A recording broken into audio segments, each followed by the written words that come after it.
가벼운 그런 모임들을 생각하시며 함께 모여주시면 고맙겠습니다. 이번 주에도 식사하고 다음 주에도 식사하며 함께 교제 나누면 좋겠고요. 우리 어린 자녀들이 있고 또 함께하는 가족들이 있다면 같이 오셔도 됩니다. 같이 오셔서 이렇게 같이 즐거워하시는 그런 시간들 되어 주셨으면 고맙겠습니다. 예, 말씀 보도록 하겠습니다. 제가 한 번 더 기도합니다. 하나님 아버지, 참 감사합니다. 오늘도 우리가 귀한 말씀 앞에 섰습니다. 말씀 듣고 은혜 받고 주님 뜻 따라 살아가는 우리들 되게 하여 주옵소서. 예수님의 이름으로 기도드리옵나이다. 아멘. 신앙의 삶을 꼭 잘 살려고 하면, 또 은혜 받으려고 하면 이상한 일들이 꼭 일어납니다. 작은 일들이지만 우리의 기분을 상하게 하는 일들이 꼭 일어나거든요. 근데 이것도 신앙으로 뛰어넘을 수 있구나라는 것을 경험할 수 있습니다. 저는 최근에 이제 목사로서 말씀을 읽고 또 기도하며 이렇게 지나는 시간들을 우리 성도님들보다는 더 많이 가지고 있죠. 그런데 그게 의무감이었고 당위성이라고 해야 될까요? 내가 그걸 해야 된다라는 그런 그 마음들이 더 많았는데요. 요즘은 그게 기뻐요. 기뻐서 그 일을 하고 있는데, 그러다 보니까요, 저만 이렇게 은혜 받는 게 너무 안타깝기도 하고, 또 예배를 준비하면서도 예전과는 다르게 기도하는 게, 하나님 우리 예배 가운데 임하여 주셔서 우리 성도들 꼭 만나 주시옵소서.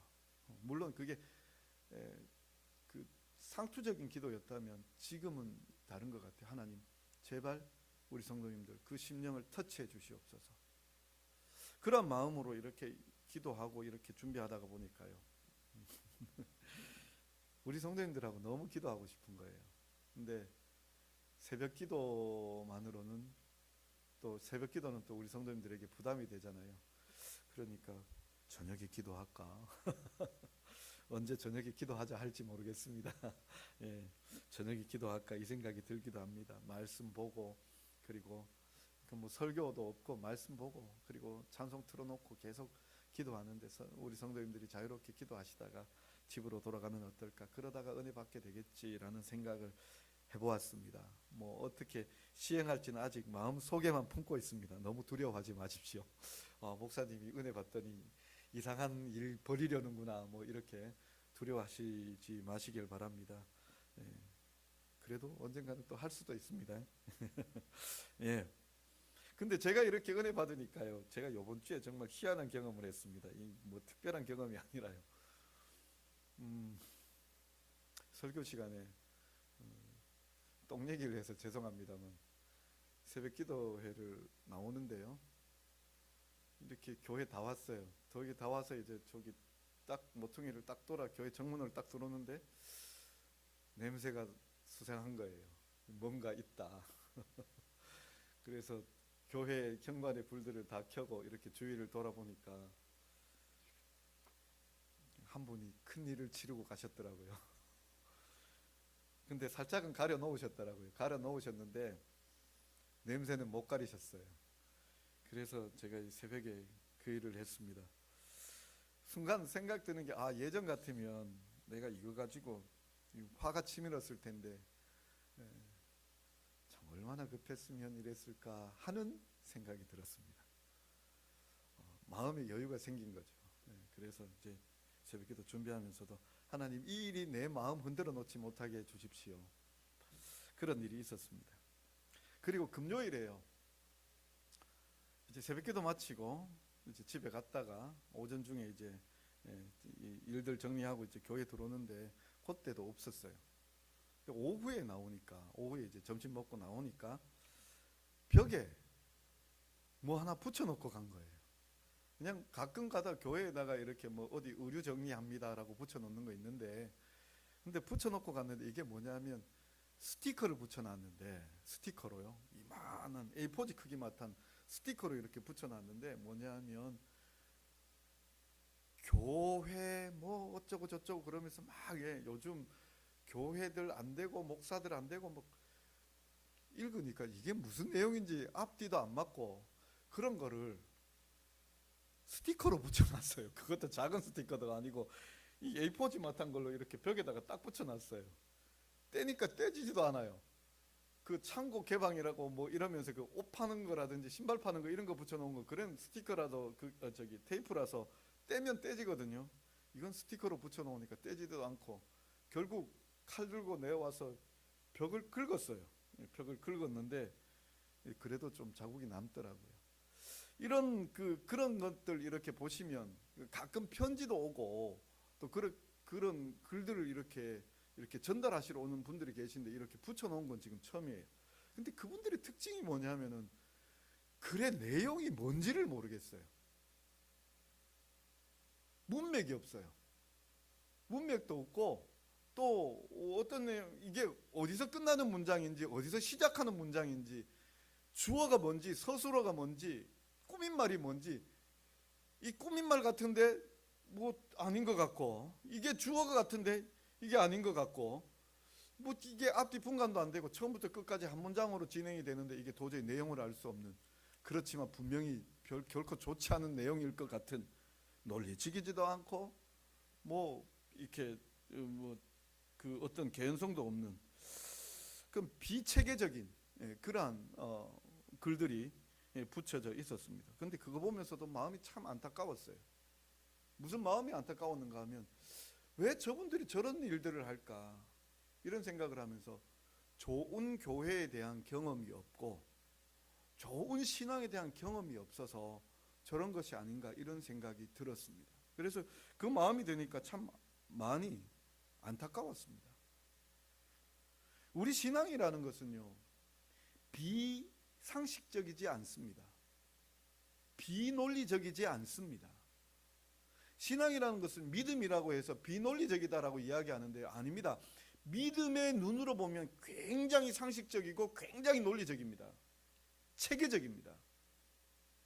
그런데 이 사람들처럼 이런 비논리적이고 비체계적인 그러한 그 글들이나 내용들, 이건 틀렸다라고 보시면 됩니다.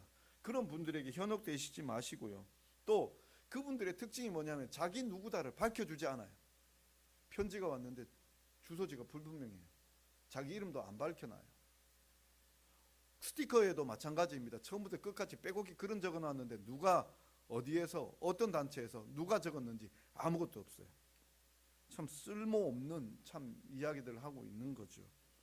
그래서 그런 것들이 참 안타까웠다라는 그 생각이 들고 마음에서 기도가 터져 올라오는 게, 아, 내가 요즘 정말 내가 은혜 받고 있구나라는 생각이 들었습니다. 좋은 믿음을 가진다는 게, 좋은 믿음의 경험을 가진다는 게 너무나 중요하죠. 이게 이 시대에 너무나 필요한 일이라고 생각이 되어집니다.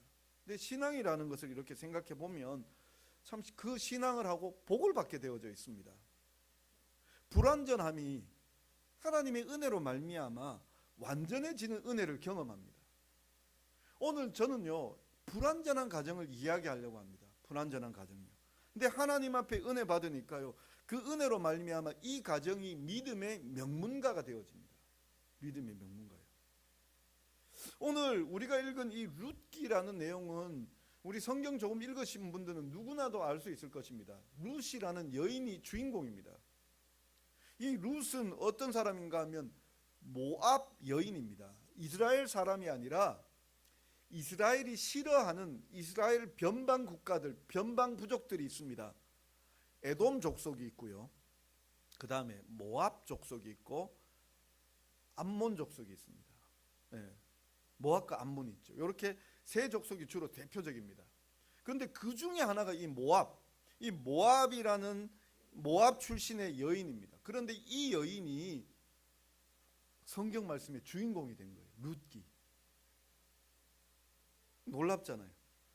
시작은 이렇습니다. 나오미라는 이 베들레헴의 한 가족이 모압으로 흉년을 피해 이주합니다.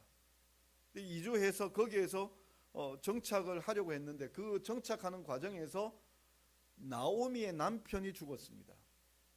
그리고 말련과 기련이라는 두 아들이 장가 들고 자녀 없이 죽었습니다. 그래서 지금 졸지에 모압에서 이스라엘 시어머니와 모압의 여인들 두 자부가 한 가정을 이룬 거예요.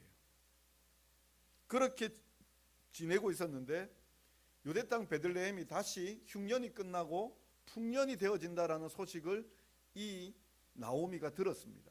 그래서 돌아올 요량으로 이제 그 모압에서도 다 사라져 버렸으니까요. 재산도 사라져 버리고 남편과 자녀들도 자기 아들들도 다 죽었으니까 이제 정말 돌아오려고 이제 길을 나섰습니다. 그러면서 자기 자부들을 보내려고 했습니다. 그런데 돌려보낼 때 한 며느리는 돌아가 버렸습니다. 그런데 돌아가지 않은 며느리가 누구냐면 이 룻이에요. 룻이 시어머니 나오미와 함께 베들레헴으로 돌아왔어요. 베들레헴으로 돌아왔는데 이 나오미 가정이 베들레헴에 있는 재산들 다 처리하고 가버렸거든요. 근데 이스라엘의 독특한 법이 뭐냐 하면 이스라엘의 모든 땅은 누구 것인가 하면 하나님 것이에요. 그래서 50년 단위로 다시 본 가정에게, 그 기업에게 돌아가게 되어져 있어요. 그리고 만약 땅을 판다 할지라도 땅을 내가 누군가에게 팔았다면 50년치만 파는 거예요. 남아있는 50년까지만 파는 거예요. 그리고 그 판다 할지라도 누가 다시 사줘야 되는가 하면 가까운 혈족들이 그걸 사줘야 돼요. 룻이 시어머니 나오미와 함께 베들레헴으로 돌아왔어요. 돌아왔는데 이미 다 정리하고 갔었잖아요. 남아있는 게 아무것도 없습니다. 남아있는 게 아무것도 없고 그저 와서 했던 일이 뭐냐 하면은 이삭 줍기, 추수할 때 이삭 주워서 먹고 사는 거예요. 그렇게 이삭 줍고 먹고 사는데 누구를 만났는가 하면 보아스라는 가까운 이 친족을 만났습니다. 근데 그 친족이 기업을 물러주는데 기업을 물기 위해서는 이 두 여인에게 줘서는 다시 끊어져 버리잖아요. 무엇도 필요한가 하면 이 기업에 남자를 생산시켜야 돼요. 우리 옛날 고대 우리 국사 시간에 보면 고대 우리나라에도 그런 제도가 있었죠. 형사취수제라고. 형이 자녀 없이 죽으면 동생이 형수를 아내로 맞이해서 그 가업을 잇게 하는 거. 이게 이 구약의 법으로 있습니다. 구약의 법으로 있는데 그 법을 따라서 보아스가 룻과 동침하게 되어지고 룻을 통하여 자녀를 낳았습니다. 자녀를 낳았는데 그 자녀가 이제 오벳이고, 오벳이 누구의 아버지냐 하면 이새의 아버지고, 이새는 누구냐 하면 다윗의 아버지가 되는 거죠. 그러니까 결국 얘기 드리자면 이 룻이라는 이방 여인이 다윗의 증조 할머니가 되는 거예요. 다윗의 증조 할머니. 참 이 이야기를 우리가 그렇구나라고 이렇게 아무렇지 않게 이렇게 들으면 별일 아닌데 그게 왜 뭐 특별한 일입니까? 라고 그렇게 얘기할 수 있겠죠. 혹시 우리 중고등학교 때, 우리 특히 고등학교 때 우리 국어 시간에 외우는 것들 많았잖아요. 그죠? 육룡이 나라샤 일마다 천복이시니로 시작하는 용비어천가 기억나십니까? 우리는 그때 국어 선생님이 초인적인 능력으로 매질을 하시고 우리는 그 초인적인 능력에 앞서서 암기하는 또 초인적인 능력들이 있었죠. 그죠? 몽둥이 앞엔 장사 없더라고요. 아침에 외워라 하고 나가고는 야간 자율학습 시간에 들어와서 이제 1번 외워라 못 외우면 맞고 2번 외워라 못 외우면 맞고. 저희가 아마 밤 10시까지 그 야간 자율학습을 했었거든요. 근데 그때 할 때 마치기 전에 선생님께 다 검사 맡아서 정말 그 반에 한 65, 6명 되었잖아요. 그 정도 되는데 서너 명 빼고는 다 외웠어요. 사람들이 외우는 게 정말 대단하다라는 생각이 들었습니다. 근데 그때 외웠던 게 육룡이 나라샤 일마다 천복하시니 뭐 이러면서 용비어천가를 외우는데 이 육룡이 뭡니까? 육룡은요 세종 기준으로 해서 세종대왕 기준으로 해서 태조 그 위로 4대조 더해서 세종 기준에서 위로 6조상 쭉 조상 이 용들이라는 얘기예요. 우리 가문은 어떤 가문이냐면 용의 가문이라는 얘기예요. 그래서 왕이 되는 게 당연하다. 조선을 창업하는 게 당연하다. 이 노래를 세종대왕이 한글 만들자마자 첫 번째로 만든 책으로 이 용비어천가를 만들었어요. 자랑하고 싶은 거예요. 우리 가문 위대하다.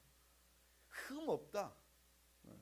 위화도 회군도 고려가 너무 못났기 때문에 우리 할아버지 태조가 위화도 회군을 했다. 이 얘기를 그 용비어천가 속에 박아 넣는 거예요. 그 위로 올라가 보면 고려 시대에 우리 가문이 정말 이러한 일을 했고 많은 백성들 구했고 우리는 그렇게 조선을 창업하기 위한 준비 작업이 이미 그 앞서부터 준비되어져 있어서 위대한 가문으로 이렇게 드러난다. 용의 가문이다.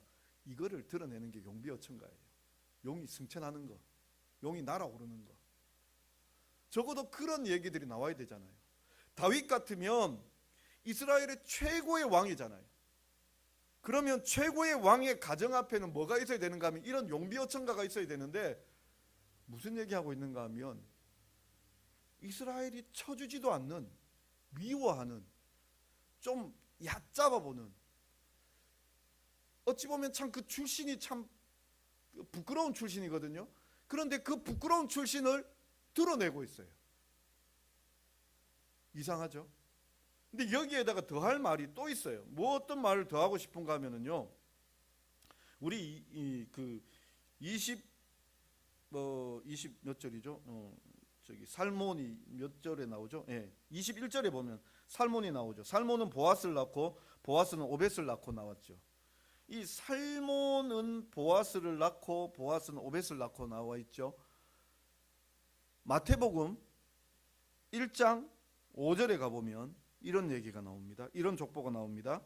살몬은 라합에게서 보아스를 낳고 보아스는 룻에게서 오벳을 낳고 오벳은 이새를 낳고. 지금 요 두 개가 같은 내용입니다.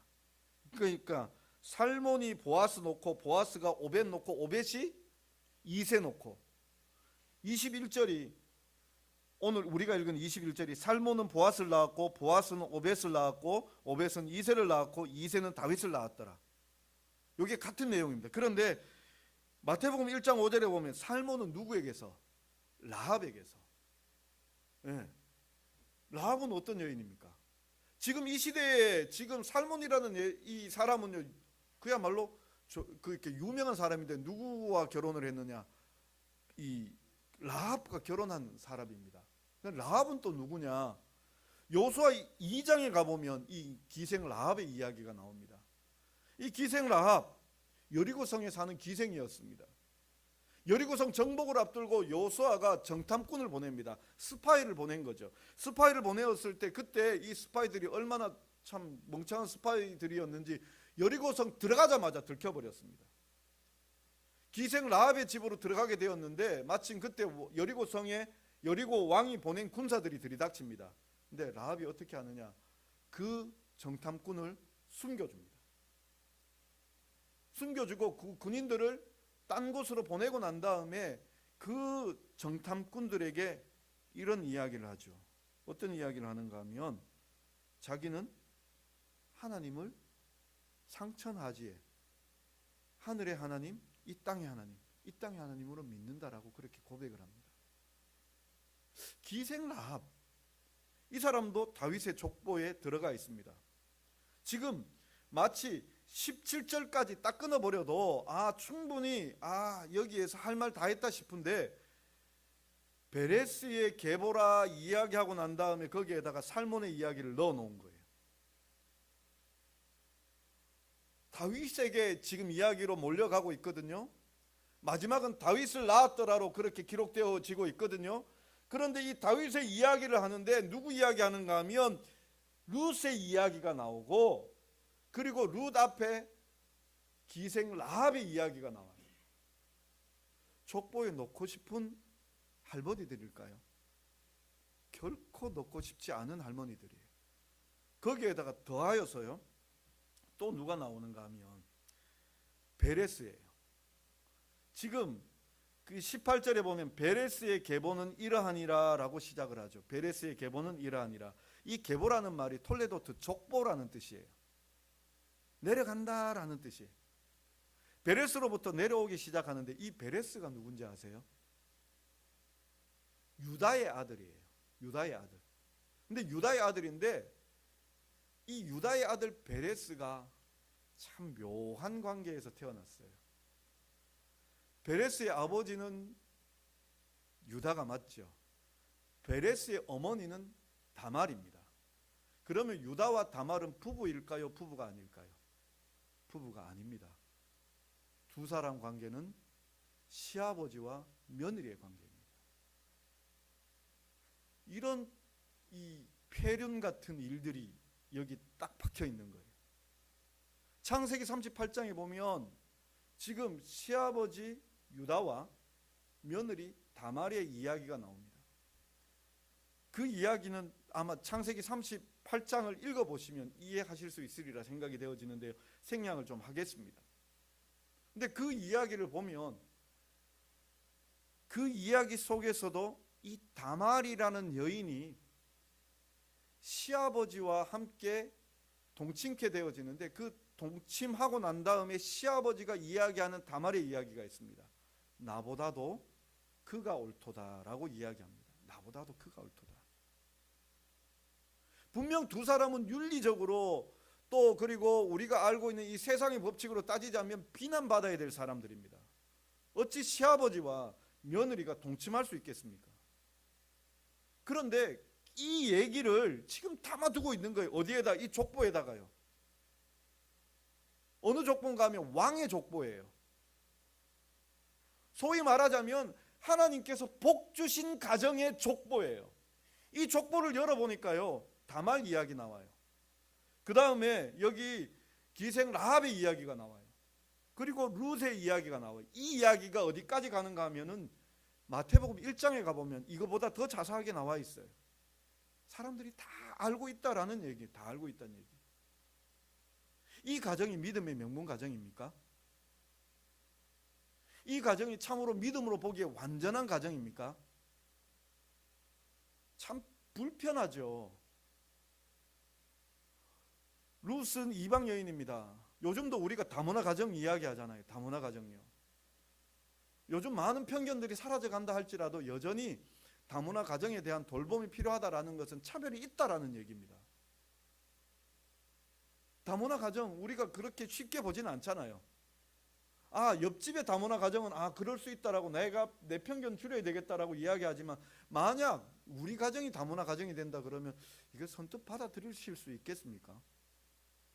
우리 아직도 그런 벽은 가지고 있거든요, 솔직히. 근데 지금 이 믿음의 명문 가정에 다문화 가정이라는 명칭을 붙일 수 있습니다.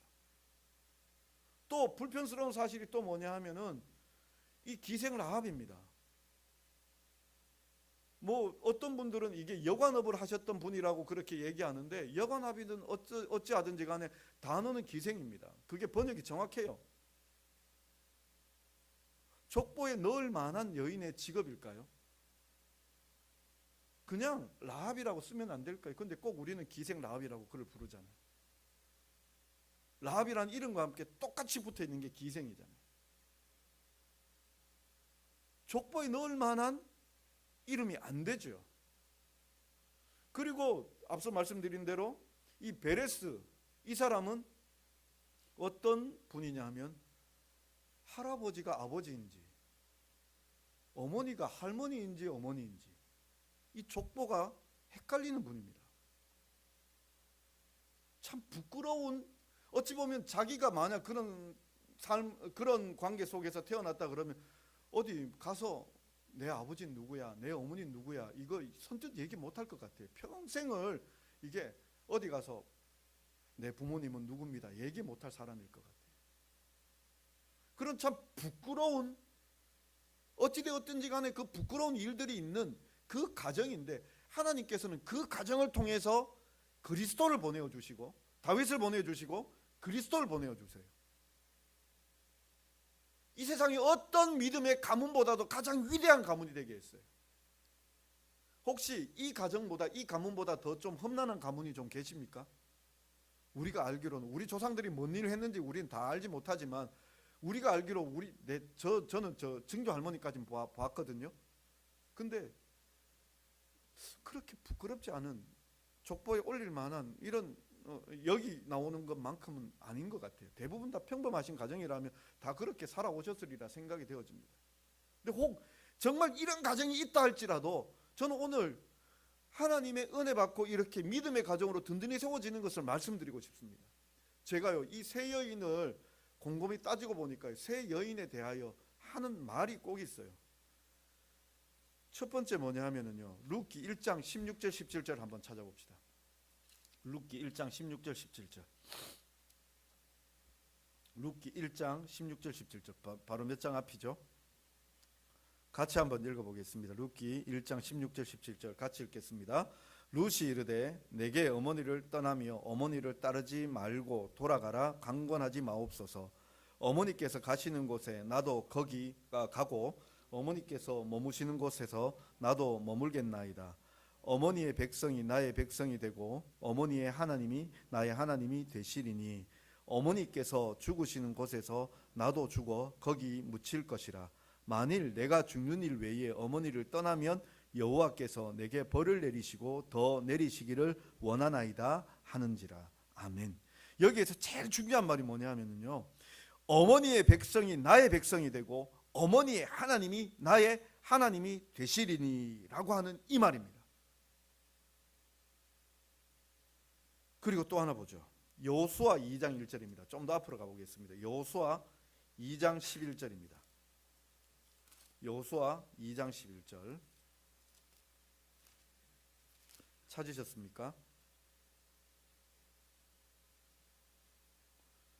네, 찾으신 줄 알고 우리 또 같이 읽겠습니다.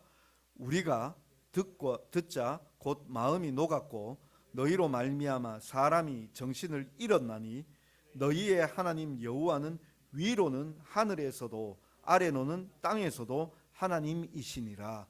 아멘. 이게 예전 성경에는 상천하지의 하나님이시다라고 그렇게 고백을 했어요. 위로는 하늘에서도 아래로는 땅에서도. 그러니까 이 세상 모두의 하나님이시라는 뜻이에요.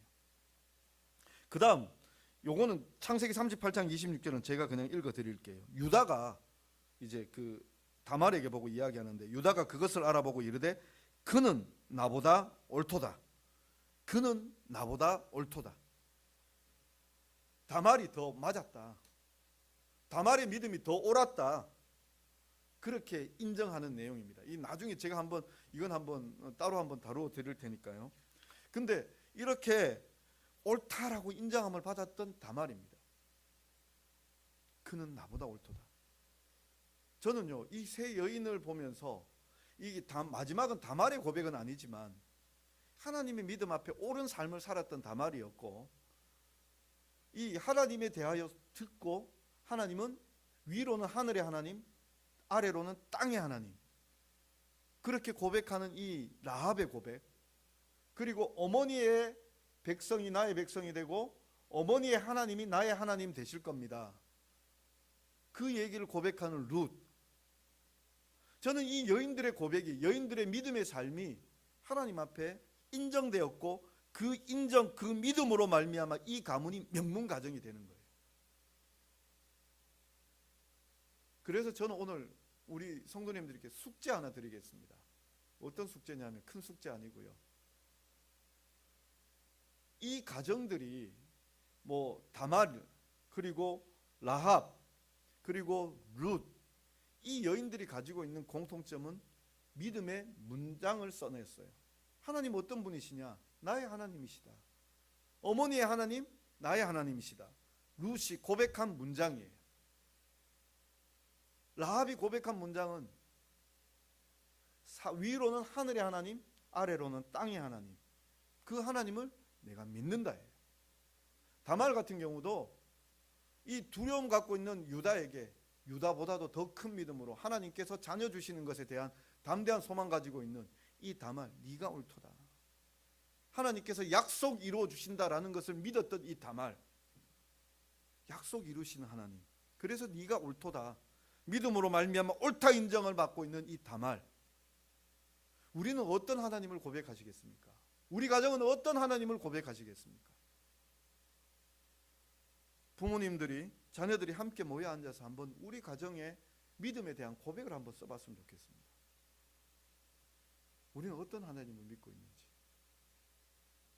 그건요, 한번 딱 정해지면 바뀌는 건 아닙니다.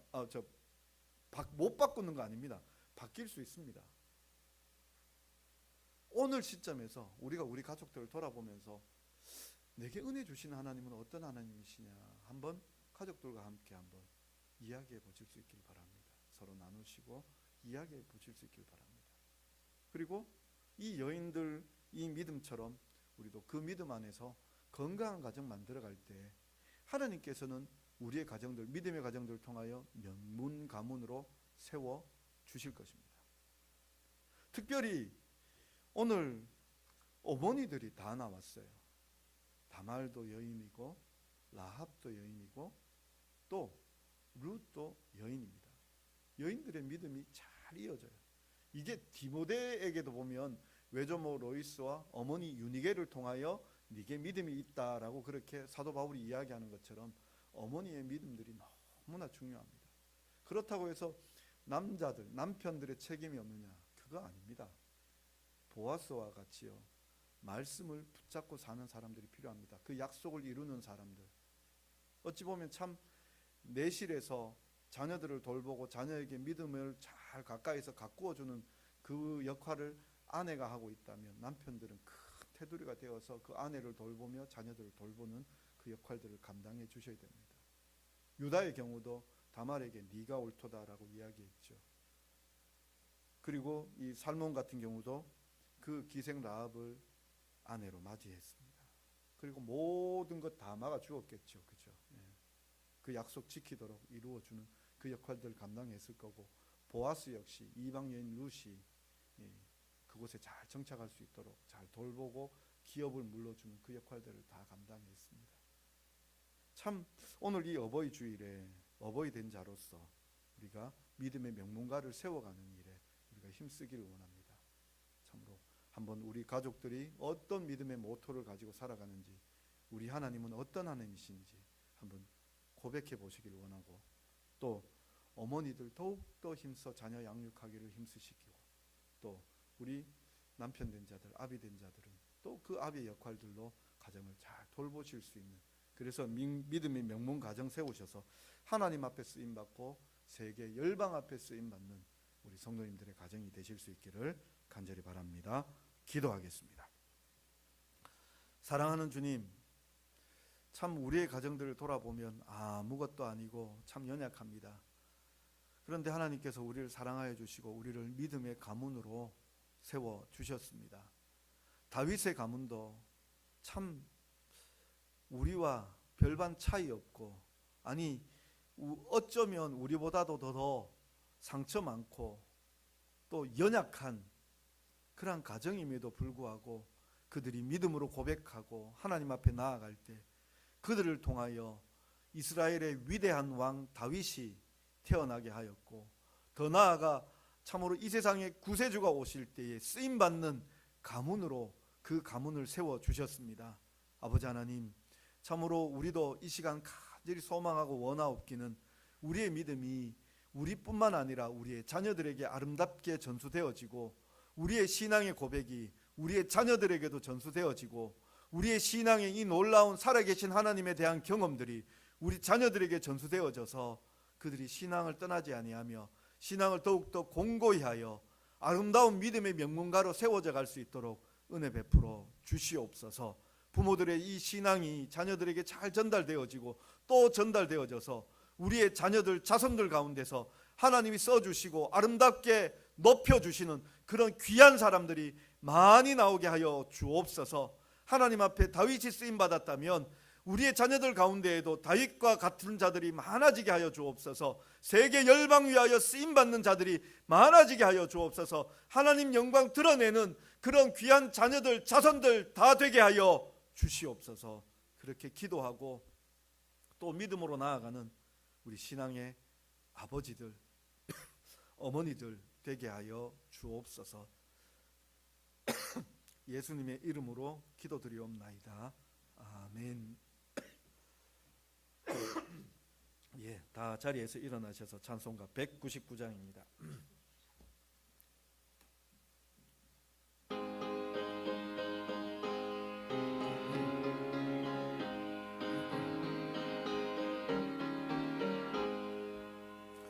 나의 사랑하는 책 비록 헤어졌으나 어머니의 무릎 위에 앉아서 재미있게 듣던 말 그때 일을 지금도 내가 잊지 않고 기억합니다.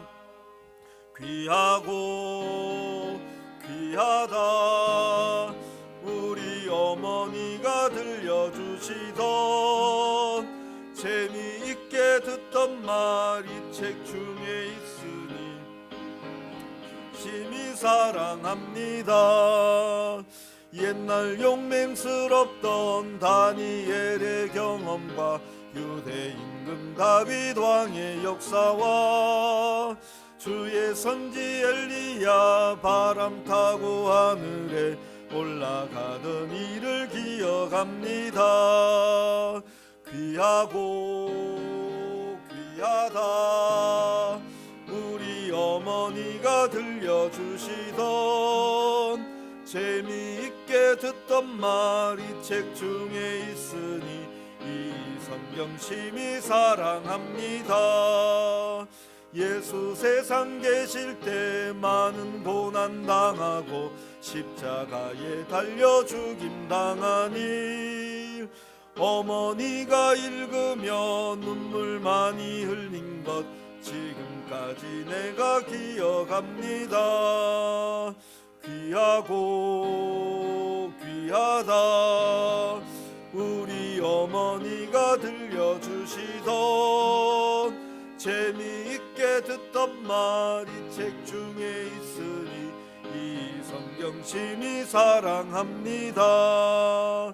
그때 일은 지나고 나의 눈에 환하오 나 어머니의 말씀 기억하면서 나도 시시때때로 성경 말씀 읽으며 주의 뜻을 따라 살려 합니다.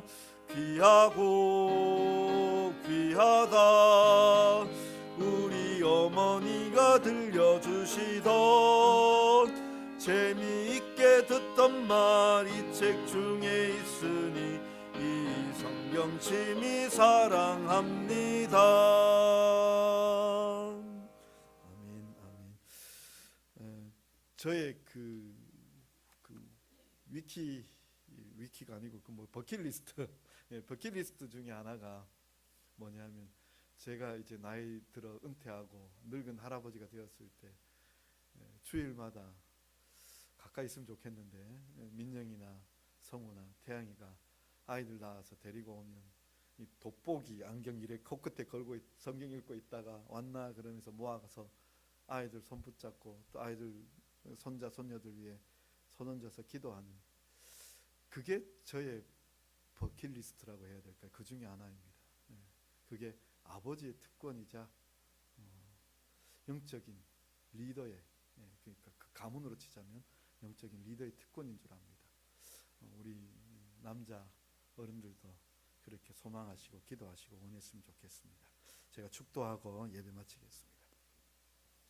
우리 주 예수 그리스도의 은혜와 하나님 아버지의 사랑하심과 성령님의 위로교통 충만케 하심이 참으로 하나님 앞에 쓰임받는 가문, 아름답게 세워지는 가문, 그래서 하나님을 위한 일꾼들, 세계 열방을 위하여 하나님 앞에 드러나게 일하며 하나님 영광 올려드리는 귀한 일꾼들 많아지는 그런 믿음의 명문가 세우기를 간절히 소망하고 기도하고 나아가는 사랑하는 우리 안동제자교회의 귀한 성도들과 그 생업과 가정과 자녀들 위해 영원히 함께 있을지어다. 아멘.